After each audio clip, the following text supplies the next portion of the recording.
जय हिंद दोस्तों। जैसा आपने देख ही लिया होगा कि हम किस बिंदु पर चर्चा करेंगे। आइए आज का हमारा पहला प्रश्न है। देखिए आज का हमारा पहला प्रश्न है, निम्नलिखित में से किस धातु में को क्विक सिल्वर कहते हैं।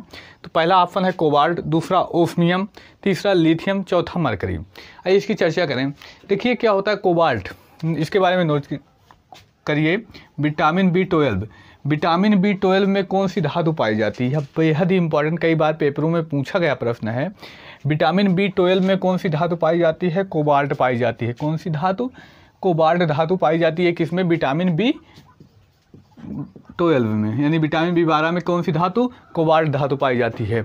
और ओस्मियम के बारे में नोट कीजिएगा, सबसे भारी धातु पूछ लिया जाए, सबसे भारी धातु कौन सी है? तो ओस्मियम सबसे भारी धातु।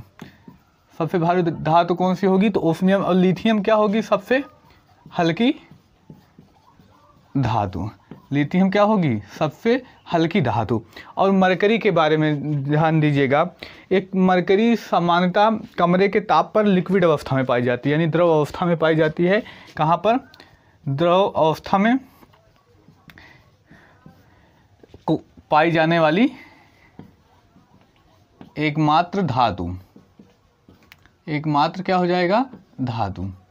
पूछ लिया जाए ऐसी कौन सी धातु है जो समानता कमरे के ताप पे द्रव अवस्था में पाई जाती है? तो मरकरी एक ऐसी धातु है जो क्या है कि कमरे के ताप पर द्रव अवस्था में पाई जाती है। लेकिन यही पूछ लिया जाए ऐसी कौन सी धातु है, अधातु है, ऐसी कौन सी अधातु है जो कमरे के ताप पर सामान्यतः लिक्विड अवस्था में पाई जाती है? तो ध्यान दीजिएगा, ब्रोमीन।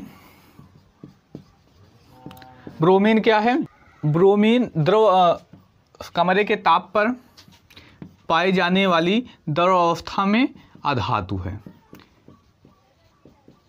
यानी अब हमारा प्रश्न क्या था? क्विक सिल्वर किसे कहते हैं? देखिए इस मरकरी को, यानी जो द्रव अवस्था में पाई जाने वाली एकमात्र धातु है, इसी को ही क्विक सिल्वर कहते हैं। इसे ही क्या कहा जाता है? तो क्विक सिल्वर। यानी इस प्रश्न का उत्तर कौन सही होगा? तो विकल्प डी सही होगा। अब अगले प्रश्न की चर्चा करें। अगला प्रश्न, निम्न में से कौन सी घटना भौतिक परिवर्तन का उदाहरण नहीं है? ऑप्शन है इसके, हीटर के तार का लाल होना। जी हाँ दोस्तों, हीटर के तार का लाल होना। दूसरा ऑप्शन है मोम का पिघलना, माफ़ कीजिएगा, मोम का पिघलना होगा। सी ऑप्शन क्या है? यानी तीसरा ऑप्शन कच्चे फल का पकना। चौथा ऑप्शन पानी का बर्फ बनना। आइए इस पर चर्चा करें। देखिए जो चेंज होते हैं यानी परिवर्तन दो प्रकार के होते हैं। पहला कौन सा? भौतिक परिवर्तन। दूसरा क्या होता है? तो रासायनिक परिवर्तन। परिवर्तन दो प्रकार के होते हैं, यानी चेंज कितने होंगे? तो दो होंगे। कौन कौन से? भौतिक और रासायनिक चेंज। देखिए भौतिक चेंज क्या होता है? अगर किसी चीज़ में परिवर्तन होगा तो पुनः वह परिवर्तन को पहले के जैसा किया जा सकता है। जबकि रासायनिक परिवर्तन क्या होगा? एक बार चेंज हो गया फिर उसको पुनः उसी रूप में नहीं लाया जा सकता। तो ये दो प्रमुख चेंज होते हैं। आइए अब यहाँ से चर्चा करें। देखिए हीटर के तार का लाल होना। देखिए हीटर का तार लाल हो जाता है, लेकिन जब हम स्विच बंद कर देंगे पुनः उसी रूप में आ जाएगा। तो यानी ये कैसा परिवर्तन हुआ? तो ये भौतिक परिवर्तन हुआ। उसके बाद मोम का पिघलना। देखिए मोम पिघल जाती है, फिर दोस्तों फिर पुनः उसी रूप में लाया जा सकता है। पिघल जाए तब उसी रूप में लाया जा सकता है, यानी ये क्या होगा? ये भी भौतिक परिवर्तन होगा। इस ऑप्शन की बात करें, पानी का बर्फ बनना। अगर पानी बर्फ में बर्फ बन जाती है तो बर्फ को जब पिघलाएंगे तो क्या होगा? ये भी पानी बन जाएगी, यानी ये भी क्या हुआ? भौतिक परिवर्तन। लेकिन अगर कच्चे फल को हम पका दें और पकाने के बाद इसको हम कच्चा नहीं कर सकते, तो यानी ये क्या होगा? रासायनिक परिवर्तन। समझ में आ गया होगा। यानी इसका विकल्प कौन सा ही होगा? विकल्प सी, कच्चे फल का पकना क्या होगा? रासायनिक परिवर्तन होगा। जबकि पूछा है भौतिक परिवर्तन का उदाहरण नहीं, यानी इसका सही विकल्प कौन होगा? विकल्प सी। और दो तीन प्रमुख परिवर्तन याद कर लीजिए जो पेपरों में पूछे जाते हैं। प्रकाश संश्लेषण,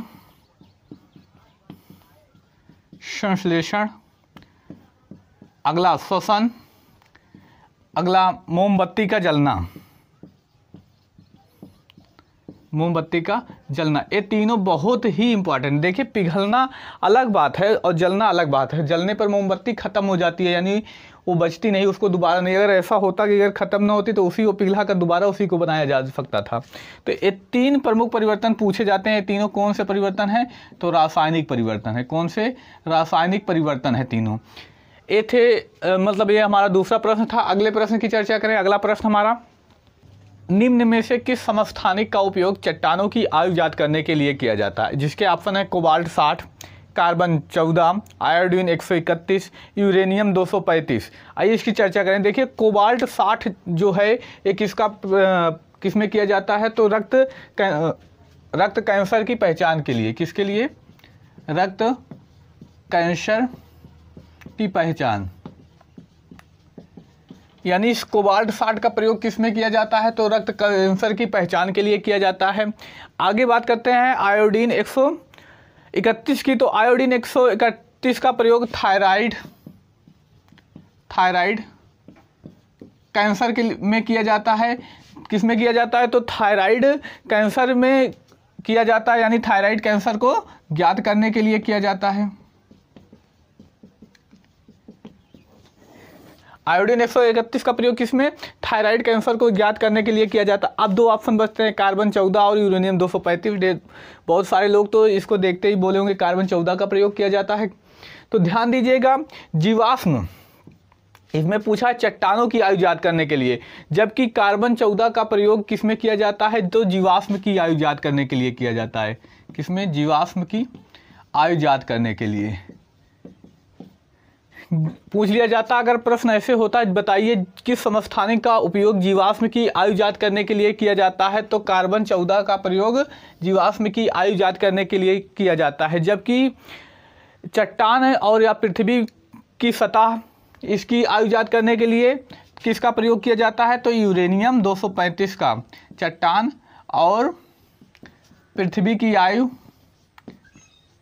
ज्ञात करने के लिए किसका प्रयोग किया जाएगा? तो यूरेनियम 235। किसका? तो यूरेनियम 235 का प्रयोग, यानी इस प्रश्न का उत्तर विकल्प नंबर डी सही होगा। आगे बात करते हैं, थोड़ा सा और चर्चा कर लें। कैंसर के अध्ययन को क्या कहते हैं? तो ध्यान दीजिएगा, ओंकोलॉजी कहते हैं। क्या कहते हैं? ओंकोलॉजी। कैंसर के अध्ययन को क्या कहा जाता है? तो कैंसर के अध्ययन को ओंकोलॉजी कहा जाता है, जबकि जीवाश्म के अध्ययन को क्या कहा जाता है? तो पेलियोंटोलॉजी। ये महत्वपूर्ण बिंदु, यह भी पूछा जाने वाला प्रश्न है, इसकी भी चर्चा कर लें। अब हम अगले वीडियो में मिलते हैं। आप लोगों को अगर यह वीडियो पसंद आया तो अपने मित्र भाई बहन में शेयर करिए। मिलते हैं अगली क्लास में एक नए टॉपिक के साथ। धन्यवाद।